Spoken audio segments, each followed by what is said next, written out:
राधे राधे महाराज जी। महाराज जी, आप कहते हैं कि अपने अवगुण प्रकाशित करने से उसका प्रभाव कम हो जाता है। इस अधम नीच ने जाने अनजाने में भीड़ भाड़ में कई बार माता बहनों का स्पर्श किया है। ये ग्लानि बार बार मन में आती है महाराज। हाँ, बस उसकी बात यही है कि हम अपने को एक बार जब अनुभव कर लिए कि गलत है तो हृदय से दुखी होना चाहिए, हृदय जलना चाहिए कि यार मैं बहुत गलत हूं, और दोबारा वो गलती नहीं करनी चाहिए। गलती आपसे क्या सबसे हो सकती है। हम कल बताया ना कि जैसे दौड़ रहा है और काई है तो गिरने का भय है, कोई भी गिर सकता है, बड़ा अच्छा दौड़ाक भी गिर सकता है। मान लो आप तो अभी कदम बढ़ा रहे हो परमार्थ में, जो दौड़ रहे हैं वो भी गिर सकते हैं। शिव बिरंच का मोह है को है बपुरान। तो अपने को चाहिए कि अपनी जो गंदी बात है, जो हम जानते हैं कि हमारे अंदर ये गलत बात है, भगवान से प्रार्थना करें, रो रो कर प्रार्थना करें कि कृपा सिंधु आप हमारी इस गलती को हटा दीजिए, और अपने में जितना बल है हम कोशिश करें दोबारा हमसे गलती ना हो। तो भगवान की कृपा बल से और अपने प्रयास से हम उस गलती से निकल सकते हैं। तो अब दोबारा गलती नहीं होनी चाहिए, ऐसा अपने हृदय में दृढ़ निश्चय करो और भगवान का नाम जप करो। धीरे धीरे वो नष्ट हो जाएंगे। ये मन है बहुत चंचल है, ये बहुत बदमाश है, ये सदैव भगवान से विमुख ही आचरण करवाता रहता है, बड़े गंदे गंदे आचरण करवा देता है, बड़े बड़ों से करवा देता है। इसलिए इस पर नजर रखो। नजर वही रख सकता है जो नाम जप करता है।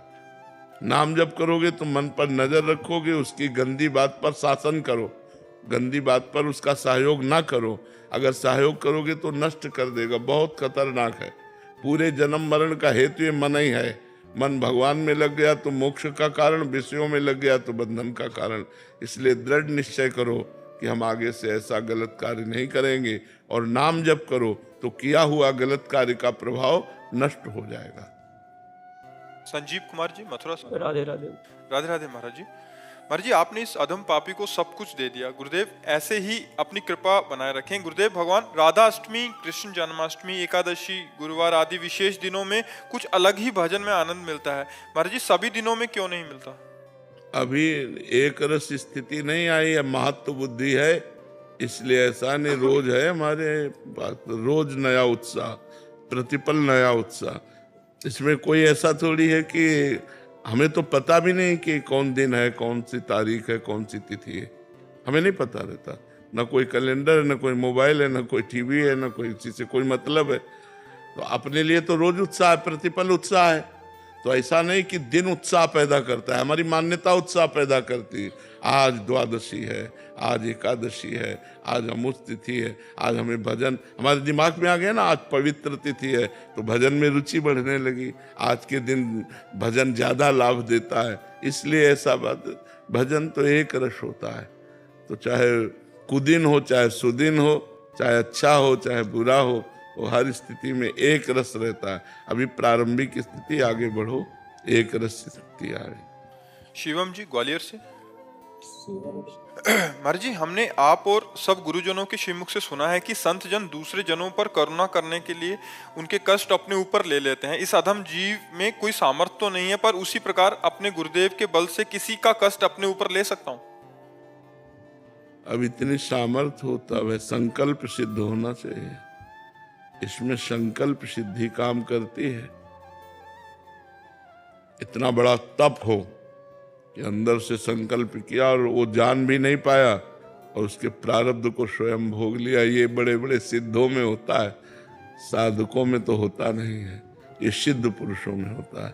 तो ये तुम्हारी सामर्थ्य तो नहीं है ऐसी, ये सिद्ध पुरुषों में होता है, जो भगवत प्राप्त महापुरुष होते हैं, जो अपने जनों में देखते हैं कि बुरा प्रारब्ध आया और ये इसको ले डालेगा, ये इसकी साधना को विघ्न पहुंचा देगा, तो संकल्प किया और अपने ऊपर ले लिया और उसको जानने भी नहीं दिया और बड़ा कष्ट भोगा और भोग कर निपटा दिया। क्योंकि उनका तो अभ्यास है भगवत चिंतन का, तो कोई भी प्रारब्ध उनके भगवत चिंतन को रोक नहीं सकता, और जो साधक है वो भगवत चिंतन में डगमगा जाएगा।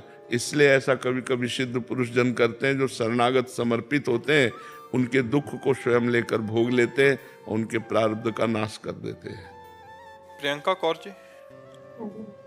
राधे राधे महाराज जी। महाराज जी, जननी जने तो भक्त जने, कह दाता कह सूर, नहीं तो जननी बांझ रहे, काहे गवावे नूर। महाराज जी, आप कह रहे हैं कि गर्भ धारण करने से पहले एक स्त्री को अपनी जीवन शैली धर्म के अनुसार कर लेनी चाहिए ताकि उसकी कोख पवित्र हो सके। और गर्भ के काफी उन्होंने वो लिखा है कि फिर कह रहे हैं कि मैं और मेरे पति विदेश में रहते हैं, दोनों ही जॉब पर जाते हैं, दिन में लगभग 8 से 9 घंटे मेरे विदेशियों से साथ काम करने के लिए मतलब संग होता है महाराज जी। तो ऐसे में विचार आता है कि ऐसी जीवन शैली कैसे लाएं। और क्योंकि मैं काम करने से हमें क्या फर्क पड़ता है? किसका काम करने से फर्क क्या पड़ता है? हम कार्य कर रहे हैं, असंग होकर काम कर रहे हैं, हमें उनके गुण दोषों से मतलब नहीं। हमें अपने भारतीय धर्म का आचरण करना चाहिए।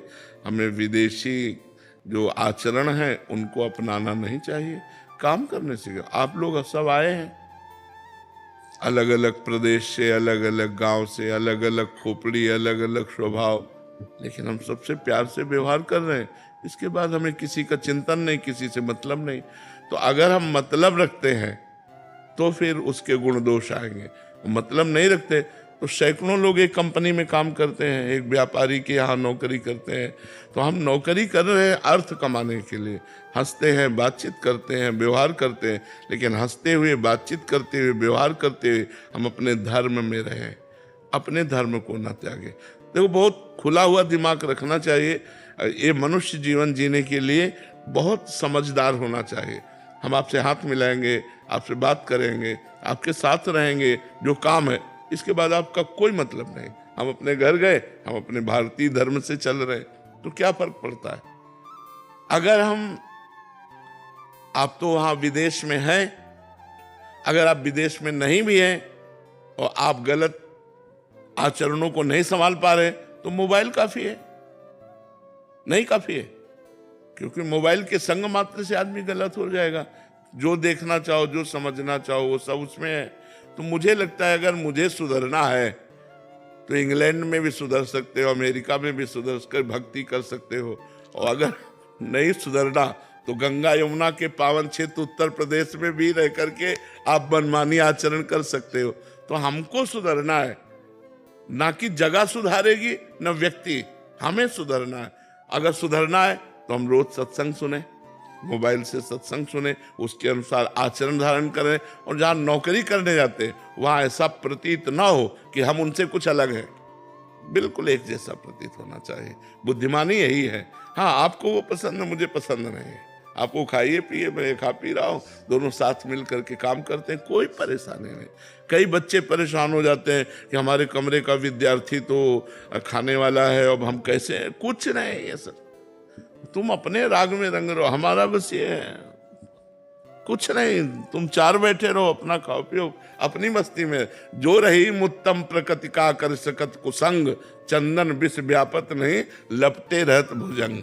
अगर हम उत्तम आचरण करेंगे तो किसी का प्रभाव हमारे ऊपर नहीं पड़ेगा। विकास जी। राधे राधे। राधे राधे महाराज जी। महाराज जी, मैं सभी धर्मों का आदर और सम्मान करता हूँ, परंतु गुरुदेव जब कोई इष्ट या गुरु पे टिप्पणी करता है तो मेरा मन बहुत विचलित हो जाता है। ऐसी स्थिति में मार्गदर्शन करें कि मैं क्या करूं महाराज जी। वैसे हमको लगता है हमको किसी से मतलब ही नहीं रखना, तो टीका टिप्पणी, कोई पागल रोड में खड़ा हमको गाली दे रहा, हमसे क्या मतलब है? हमको मतलब नहीं रखना। गुरुजी, जैसे कई बार मैं देखता हूँ, मतलब हर जगह पे देखता हूँ, तो बड़ा मन व्यथित होता है कि हम तो क्यों देखे, भगवान का विहार हो रहा है, कहीं गड़ासा चल रहा है, कहीं यज्ञ हो रही, कहीं ब्याह की बारात उठ रही, तो कहीं मरण की बारात उठ रही है। भगवान की सृष्टि का खेल हो रहा है, हम दुखी क्यों हो?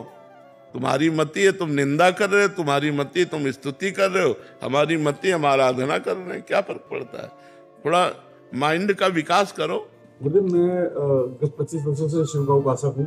2 साल से मैं आपको देख के मैं राधा नाम जपने लगा हूँ। तो क्या मेरे को ऐसा लगता है कि क्या मैं शिव से दूर जा रहा हूँ या शिव की कृपा हो रही है? शिव की कृपा ही होती है, तब राधा नाम में प्रीति होती है। ऐसा भाव करना चाहिए कि भगवान शंकर ने कृपा करके मुझे संग दिया और इस संग से राधा नाम का रंग चढ़ रहा है, उसे निगेटिव क्यों सोचे? ऐसा डर सा लग रहा है क्योंकि 25 सालों से बाबा महाकाल की। तो आप अभी भगवान शिव पर पूर्ण आश्रित नहीं है। अगर पूर्ण आश्रित हो तो हुक्म पर हम प्राण त्याग दें। तो हमारे शिव का अगर इशारा है कि राधा नाम जप करो, तो मैं राधा नाम जप करूंगा और अंदर से समझूंगा ये महाकाल की आज्ञा है, तो हमें परेशानी क्या है। हम आश्रित अपने इष्ट के रहते। जैसे आप तो मान लो गृहस्थी में हो, हम तो बाबा जी थे कट्टर शिव उपासक, काशी से ही आए हम तो, और पूरे राधा किशोरी जी के चरणों में आश्रित हम तो काशी से आए हैं।